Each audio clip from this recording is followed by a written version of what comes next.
ವಿಟ್ಲ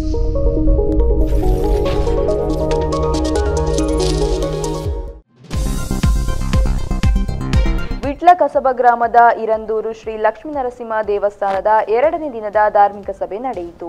ಸಭೆಯಲ್ಲಿ ಆಶೀರ್ವಚನ ನೀಡಿದ ಉಡುಪಿ ಪಡುಕುತ್ಯಾರು ಶ್ರೀ ಕಾಲಹಸ್ತೇಂದ್ರ ಮಹಾಸ್ವಾಮೀಜಿ, ಸ್ವಯಂ ಸೇವಕರು ಪ್ರತಿಫಲ ನೀಡುವ ವೃಕ್ಷಗಳಂತೆ ಪ್ರತಿಫಲ ಅಪೇಕ್ಷೆ ಇಲ್ಲದೆ ಸೇವೆ ಮಾಡುತ್ತಾರೆ. ಇರಂದೂರಿನ ಕಾರ್ಯಕರ್ತರ ಸೇವೆಗೆ ಲಕ್ಷ್ಮೀನರಸಿಂಹ ದೇವರು ಪ್ರಸನ್ನನಾಗಿದ್ದಾನೆ. ಪ್ರಸ್ತುತ ಪರಿಸ್ಥಿತಿಯಲ್ಲಿ ದೇಶಕ್ಕೆ ನರಸಿಂಹದೇವರ ಅನುಗ್ರಹ ಬೇಕು, ಎಲ್ಲರೂ ಒಟ್ಟಾಗಬೇಕು, ದೇಶ ರಕ್ಷಣೆಗಾಗಿ ಎಲ್ಲರ ಮನಸ್ಸು ಒಂದಾಗಲಿ ಎಂದು ತಿಳಿಸಿದರು. ದೊಡ್ಡ ಸೇವೆಯನ್ನು ಅವರು ಮಾಡಿದ್ದಾರೆ. ತುಂಬ ಕೊಡುಗೆದಾನಿಗಳು ಅವರು, ಹಾಗೆ ಅನೇಕ ಜನ ಇದಕ್ಕೆ ದೇವಸ್ಥಾನಕ್ಕೆ ಕೊಡುಗೆಯನ್ನು ಕೊಟ್ಟಿದ್ದಾರೆ. ಆ ಕೊಟ್ಟಿರ್ತಕ್ಕಂತಹ ಎಲ್ಲರಿಗೂ ಕೂಡ ಭಗವಂತನ ಅನುಗ್ರಹ ನಿರಂತರವಾಗಿರಲಿ. ಕೊನೆಯದಾಗಿ ಒಂದೆರಡು ಮಾತು ಹೇಳಿ ಆಶೀರ್ವಾದ ಮುಗಿಸ್ತೇನೆ. ತುಂಬ ಜನ ಮಾತಾಡ್ತಿದ್ದಾರೆ, ನಾನು ಹೋಗ್ಲಿಕ್ಕೆ ಕೂಡ ತುಂಬ ದೂರ ಇದೆ. ನಾನು ಬರುವಾಗ 7 ಗಂಟೆಗೆ ಬರಬೇಕು ಅಂತ ಅಂದುಕೊಂಡೆ, ಆದರೆ ಹೊರಟದ 5 ಗಂಟೆಗಾದರೂ ಕೂಡ ಬರುವಾಗ ಟ್ರಾಫಿಕ್ ಜಾಸ್ತಿಯಾಗಿ 7:15ಗೆ ಇಲ್ಲಿ ಮುಟ್ಟೋ ಹಾಗೆ ಆಯಿತು. ಯಾವುದು ಕೂಡ ನನ್ನ ಕೈಯಿಂದ ಅದು ಭಗವಂತನ ಇಚ್ಛೆ ಅಂದ್ಕೊಂಡೆ ನಾನು ಇಲ್ಲಿಗೆ ಬಂದೆ. ಆದರೂ ನೀವೆಲ್ಲ ತುಂಬ ಶ್ರದ್ಧೆಯಿಂದ ಇಲ್ಲಿ ಕಾಯ್ತಾ ಇದ್ರಿ. ಜೊತೆಗೆ ಇವತ್ತು ಲಕ್ಷ್ಮೀ ನರಸಿಂಹನ ಪ್ರತಿಷ್ಠೆ ಇಲ್ಲಾಗಿದೆ. ನರಸಿಂಹನ ಅನುಗ್ರಹ ನಮ್ಮ ದೇಶಕ್ಕೆ ಅತ್ಯಂತ ಈಗ ಅಗತ್ಯವಾಗಿರ್ತಕ್ಕಂತಹ ಅನುಗ್ರಹ.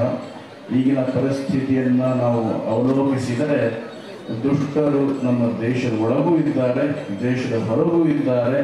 ನಮ್ಮ ಸೈನಿಕರಿಗೆ ಲಕ್ಷ್ಮೀ ನರಸಿಂಹನ, ಕೇವಲ ನರಸಿಂಹನ ಅನುಗ್ರಹ ತುಂಬ ಜಾಸ್ತಿ ಬೇಕು, ದೇಶ ರಕ್ಷಣೆ ಆಗಬೇಕು ಅಂತ ಹೇಳಿದ್ರೆ ನರಸಿಂಹನ ಅನುಗ್ರಹ ನಮಗೆಲ್ಲರೂ ಕೂಡ ಬೇಕು. ಆ ಮುಖಾಂತರ ಇವತ್ತು ನಮ್ಮ ದೇಶ ಉಳಿಯುವಲ್ಲಿ ನಮ್ಮ ಪ್ರಾರ್ಥನೆಯನ್ನು ಇಲ್ಲಿ ನಾವು ಮಾಡುವ ಪ್ರತಿಷ್ಠೆಯಾಗಿದೆ. ಎಲ್ಲ ಗಡಿ ಕಾಯುವ ಸೈನಿಕರಿಗೆ ನಮ್ಮ ನರಸಿಂಹನ ಅನುಗ್ರಹ ಇರಲಿ. ನಮ್ಮ ದೇಶ ರಕ್ಷಣೆ ಮಾಡುವಂಥ ಎಲ್ಲರೂ ಕೂಡ ನರಸಿಂಹನ ಅನುಗ್ರಹ ಇದ್ದು ನಮ್ಮ ದೇಶ ಸುಭಿಕ್ಷವಾಗಲಿ ಅಂತ ಹೇಳಿ ನಾನು ದೇವರಲ್ಲಿ ಪ್ರಾರ್ಥನೆ ಮಾಡ್ತೇನೆ. ಪ್ರತಿ ವರ್ಷ ಕೊರೆಕಾಣಿಕೆ ಸಮಾರಂಭ ಮನ್ಪುಣೆ ಇಲ್ಲಿಂದ ಹೋಗ್ಬಿಡ ಎಷ್ಟೋ ಕಾರ್ಯ ಮನಸ್ಸು ಆ ಕಾಲಡು 14 ವರ್ಷ ಬ್ರಹ್ಮಕಲಶ ಗೋಪಾಲಕೃಷ್ಣ ದೇವರು ಅಂತ ಅದು ಎಷ್ಟು ಕಷ್ಟ ಒಂದೊಂದು ಅನಿಶ್ಚಿತ ಕಲ್ಪನೆ ಗೊತ್ತಾಂಡಿ ಅಪ್ಪ 3 ತೊಂದರೆ ಆಗಿ ದೇವರ ಮಲ್ಪಾವೆ ದಾಯಬಣ್ಣ ನಮ್ಮ ಪ್ರತಿಷ್ಠೆ ಮಲ್ಪಾದನೆ ಅತನ 800 ವರ್ಷ ತುಂಬಿತರಂಜಿನ ದೇವರೇ ಆ ಕಾವಡು ಆ ಕೈಟಿ ಆ ಪ್ರತಿಷ್ಠೆ ಮಾಡ್ತಾರೆ ನಂದುತ್ತೀರಿ ಅಂದ್ರೆ ಆ ದೇವರಿಗೆ ಶಕ್ತಿ ಉಂಟು.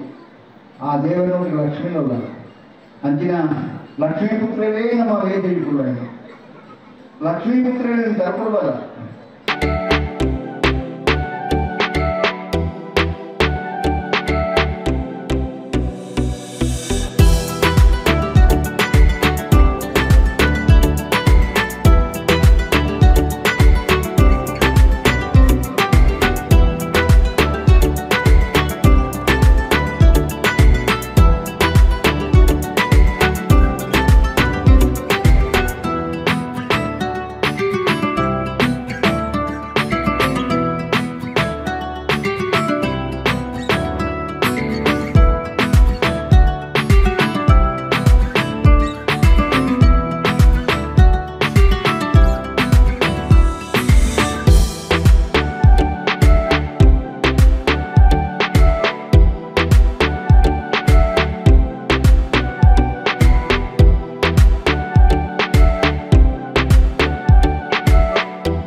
Badra Electronics Furnitures and Home Appliances, Navin Madantyar.